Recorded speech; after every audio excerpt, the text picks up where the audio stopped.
வணக்கம் நேயர்களே. வெற்றி படிக்கட்டில் சந்திப்பதில் மட்டற்ற மகிழ்ச்சி. வாழ்க்கை பயணத்தில் நாம் சில முடிவுகளை எடுப்போம்.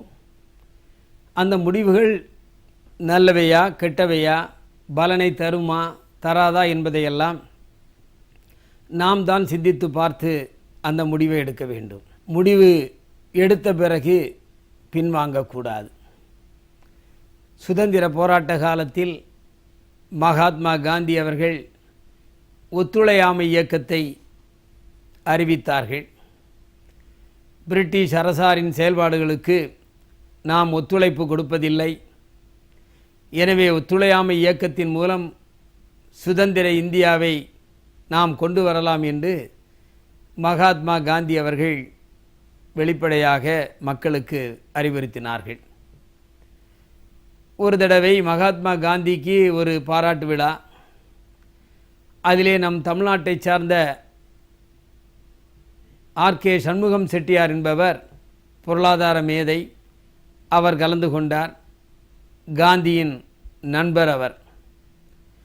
அவர் மேடையிலே பேசுகின்ற பொழுது காந்திஜியின் ஒத்துழையாமை இயக்கம் சுத்த பைத்தியக்காரத்தனம், அதில் வெற்றி கிடைக்கப் போவதில்லை, காந்தியின் கொள்கை சரியில்லை என்று ஆர்.கே. சண்முகம் செட்டியார் அவர்கள் துணிச்சலாக காந்தியின் முன்னிலையிலே பேசினார்கள்.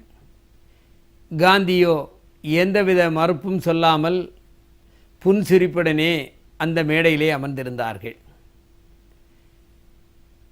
பிறகு காந்தி பேசுகின்ற நேரம் வருகின்ற பொழுது காந்தி ஆர்.கே. சண்முகம் செட்டியார் அவர்களை மனதார பாராட்டினார்கள். போலித்தனமாக கொள்கைகளை ஏற்றுக்கொள்ளாமல், அந்த கொள்கை சரியில்லை என்று சொன்னவுடனேயே யார் அறிவித்தார்களோ அவர்கள் முன்னிலையிலே தைரியமாக சொல்லுகின்ற ஆற்றல் ஆர்.கே. சண்முகம் செட்டியாருக்கு மட்டும்தான் உண்டு. அவருக்கு நான் சொன்ன கொள்கை மீது நம்பிக்கை இல்லை, ஆனால் நம்பிக்கையோடு தான் இந்த ஒத்துழையாமை இயக்கத்தை நான் அறிவித்திருக்கின்றேன். ஒத்துழையாமை இயக்கம் நிச்சயமாக வெற்றி பெறும், அதன் மூலம் இந்திய திருநாட்டிற்கு சுதந்திரம் கிடைக்கும் என்று ஆர்.கே. சண்முகம் செட்டியாருக்கும் அவர் பதில் சொன்னார்.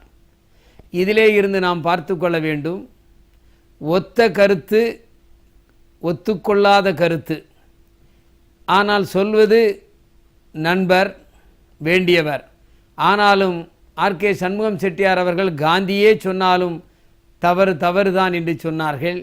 ஆனால் காந்தியோ அது உண்மையாகும், அதுக்கு வெற்றி உண்டு என்று தான் கொண்ட கொள்கையில் உறுதிப்படியாக இருந்தார்கள். சுதந்திரம் அடைந்த பிறகு ஆர்.கே. சண்முகம் செட்டியார் அங்கே நிதியமைச்சராக இருந்தார். எந்த காந்தியின் கொள்கைக்கு எதிர்ப்பு தெரிவித்தாரோ அதே ஆர்.கே. சண்முகம் செட்டியார் அவர்கள் திறம்பட இந்தியாவின் பொருளாதாரத்தை கட்டி காத்து கொண்டவர் என்று மக்கள் பாராட்டுகின்ற அளவிற்கு உயர்ந்த பதவியை அடைந்தார். கொள்கை என்பது ஒன்றாக இருக்கின்ற பொழுது கருத்து வேறுபாடுகள் வரும். அந்த கருத்து வேறுபாடுகளை மனதில் வைத்து கொண்டு பின்புறமாக பேசாமல், அந்த இடத்தில் பேசாமல் வெளியே சென்று பேசுவதை விட நேரடியாக பேசுகின்ற பொழுது நம்மிடம் இருக்கின்ற சந்தேகங்களும் அங்கே தீர்க்கப்படும். நல்ல எண்ணமாக இருந்தால் வெற்றி பெறும் என்பதற்காகத்தான் இந்த நிலையை நான் சொன்னேன். காந்தியே சொல்லிவிட்டார், நாம் எப்படி மறுப்பது என்று ஆர்.கே. சண்முகம் செட்டியார் அவர்கள் நினைக்கவில்லை. அவரது எண்ணத்தில் அது தவறு என்று தெரிந்தது, அதை மறுத்தார். காந்தியோ தவறில்லை, நிச்சயம் வெற்றி கிடைக்கும் என்ற தன்னம்பிக்கையோடு சொன்னார். இந்திய மக்களோடின் துணையோடு இந்திய திருநாட்டிற்கு சுதந்திரத்தை வாங்கி தந்தார். எனவே கருத்து என்பது மற்றவர்களுக்கு புரியாமல் இருக்கலாம், சில நேரத்தில் தெரியாமல் இருக்கலாம், சில நேரத்தில் உடன்பாடு இல்லாமல் இருக்கலாம். ஆனால் உண்மையான கருத்து வெற்றி பெறும் என்பதை மகாத்மா காந்தி அவர்கள் நிரூபித்தார்கள். எனவே வாழ்க்கை பயணத்தில் நாம் சில நேரத்தில் நண்பர் சொல்லுகிறார்களே என்று நாம் அப்படியே ஏற்றுக்கொள்ளாமல் அதில் இருக்கின்ற குறைகளை சொல்லலாம். அந்த குறைகளை சொல்லுகின்ற பொழுது அவர் மறுத்து நீங்கள் சொல்லுவது தவறு என்று சொன்னால் அதையும் ஏற்றுக்கொள்ளுகின்ற மனப்பாங்கு நமக்கு வேண்டும். எனவே வெற்றி படிக்கட்டு என்பது வாழ்க்கையில் எல்லோரும் வெற்றியாளராக மாற வேண்டும் என்பதற்காகத்தான் உங்கள் வசந்த் டிவி இந்த நிகழ்ச்சியை நடத்தி கொண்டிருக்கிறது. வெற்றியாளர்களாக மாறுங்கள்.